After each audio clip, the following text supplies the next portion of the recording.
Hello guys, sa Fire Sign, Leo, Aries, Sagittarius. Welcome dito sa aking channel, Kapalaran 888. Welcome. Fire Sign, Leo, Aries, Sagittarius. Kung bago kayo sa channel ko guys, please like, share, and subscribe. Paki-press ang notification bell button para kayo ay maging updated sa mga videos.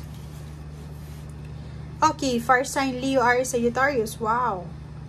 Ang ganda ng baraha mo dito. Weekend message siya. General reading. So, kung alin man dito yung makaresonate sa'yo, comment down below. Okay. So, first 3 cards natin is may Wheel of Fortune ka. Ito yung Wheel of Fortune. Sinasabi na if ever man mayroon kang mga problema for the past few months, especially yung Leo, Aries, Sagittarius na parang nakaranas kayo ng mga problema financial or emotional, sinasabi ng barahan na may pagbabago na magaganap simula ngayong weekend na to.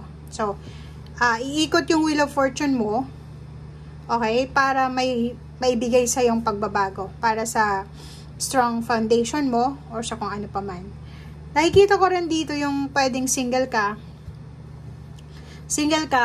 tapos unemployed ka pa. Siguro wala kang ibang pwedeng magawa sa ngayon is lalo na kung unemployed ka tapos single ka na, never been in a relationship.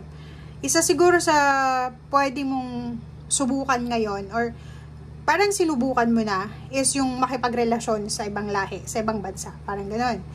Yung iba din sa inyo dito is posibleng nagpaplano ka na mag-travel sa ibang bansa or posibleng maghanap ng trabaho sa ibang bansa. Parang ganon. And ang last dito is number 12, 3, 9, and 20. Kung halimbawa na matagal ka nang nagwi-wish, nagmamanifest, or tinatrabaho mo yung balanse, blessings, prosperity, and abundance, sinasabi na malapit na. Okay? Malapit ng retirement, malapit ng umuwi ng Pilipinas if you're from other country, malapit ka nang makapag-travel, malapit na. Parang nakikita natin dito na on the way na yung pagbabago sa iyong buhay. Okay? Financial man yan or emotional. Okay, thank you.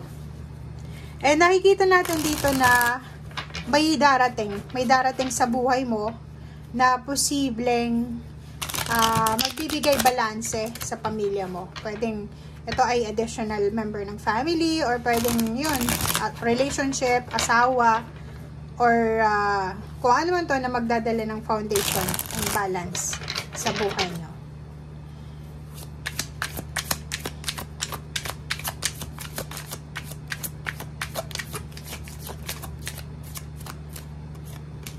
Okay, Hangman and King of Swords. So, yun.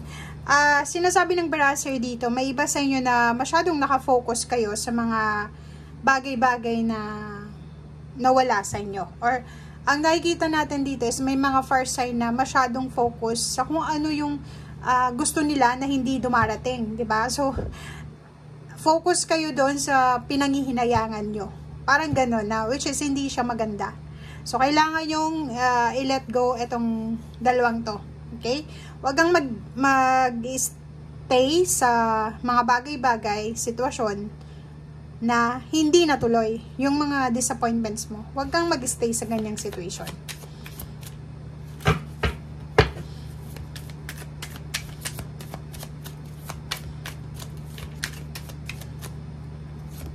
Okay, 7 of Wands. Kailangan mong proteksyonan, Fire Sign, Leo, Aries, Sagittarius, kung ano, diba? Mag-decision making. Kailangan mo daw ng decision making or mag-decision ka sa weekend na to kung gusto mong proteksyonan ang pamilya mo, gusto mong proteksyonan yung trabaho mo, gusto mong proteksyonan yung peace of mind mo, pera mo, ano ba, prinsipyo mo, or kung ano pa man siya. Okay? So, nakikita natin dito na may gagawin kang decision making sa weekend na to para sa proteksyon ng pamilya or para i-prioritize ang isang bagay. It's either travel, family, or trabaho. So, yun ang nakikita natin. isang decision making ang gagawin mo na posibleng kailangan mo ng pag-isipan ngayon pa lang habang nanonood ka. Okay, 7 of Pentacles and King of Cups, 2 of Cups. Nakikita ko sir dito, may hinihintay kang pera or pwedeng nag-a-apply ka ng trabaho, naghihintay ka ng pera, naghihintay ka ng promotion, salary increase, or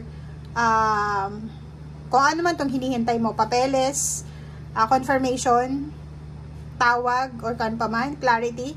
Nakikita natin dito na medyo nakakaramdam ka ng konting inis, konting disappointment, or nagiging impatient ka. Sinasabi ng King of Cups sa'yo and 2 of Cups na kailangan mo daw na kalmahin ang iyong sarili.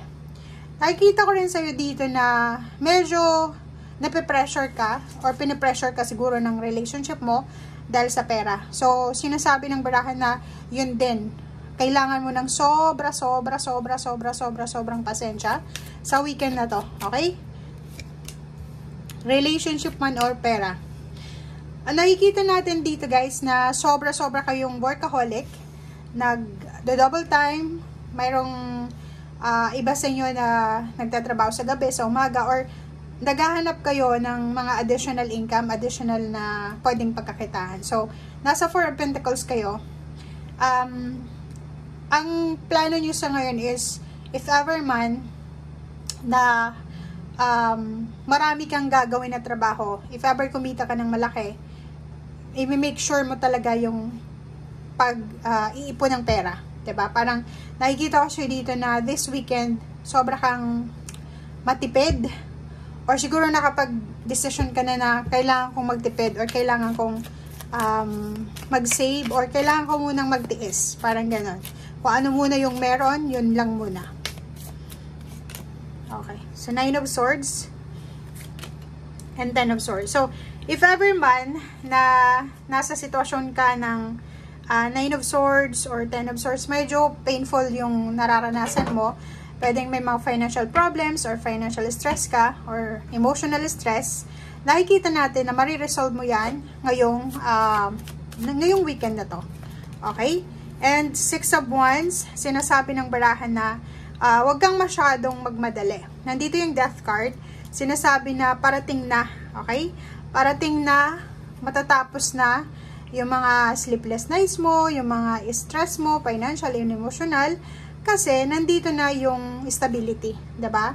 So, makukuha mo na kung ano yung nawala sa'yo. May empowerment dito, marireclaim mo kung ano yung nawala sa'yo. It's either power, money, relationship, clarity, knowledge, or kung ano man to, makukuha mo siya ulit. Okay? And 6 of Wands, victory and success. Papunta ka na doon. On the way ka na. Kasi 6 of Swords. Paalis ka na dito sa 9 and 10 of Swords. Paalis ka na sa mga hang-ups, sa hangman. And then, patapos na kung ano man itong pinagdadaanan mong problema. Magiging stable, magiging secure na ulit yung iyong buhay, financial man or emotional. Okay? Thank you guys. Bye!